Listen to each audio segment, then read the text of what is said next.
హల్లెలూయా.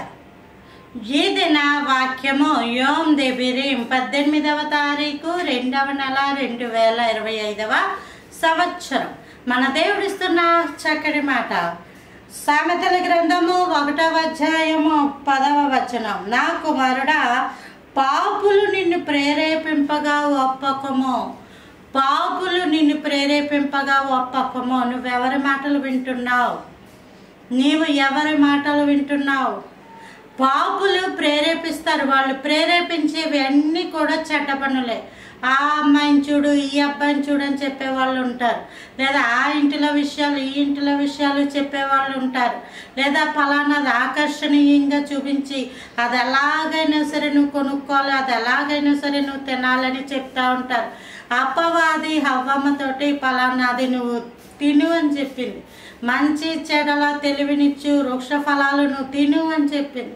కాబట్టి అసహ్యమైనది, తాగకూడనిది, శరీరానికి హానికరమైనవి, త్రాగుడు, ఇంకేవైతే ఉన్నాయో లోకంలో వాటిని అన్నిటిని బట్టి రా వెళ్దాం, రా ఎంజాయ్ చేద్దాం, రా అని పాపులు నిన్ను ప్రేరేపిస్తున్నప్పుడట నీవు ఒప్పకము, అంగీకరించకూడదు. వాక్యం చెప్తుంది మందిరానికి వెళ్ళదాం అని చెప్పేవాళ్ళు ఉండరు.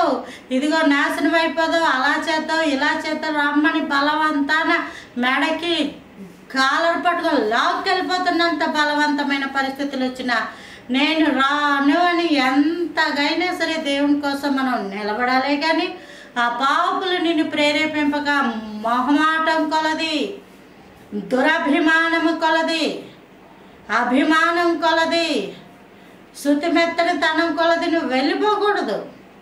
ఎందుకంటే నా కుమారుడా, పాపులు నిన్ను ప్రేరేపింపగా ఒప్పకము, మాతో కూడా రమ్ము, మనము ప్రాణము తీటికి పొంచింది. లోకంలో ఘనమైనవి కానీ కార్యాలన్నీ ఇలాగే జరుగుతున్నాయి.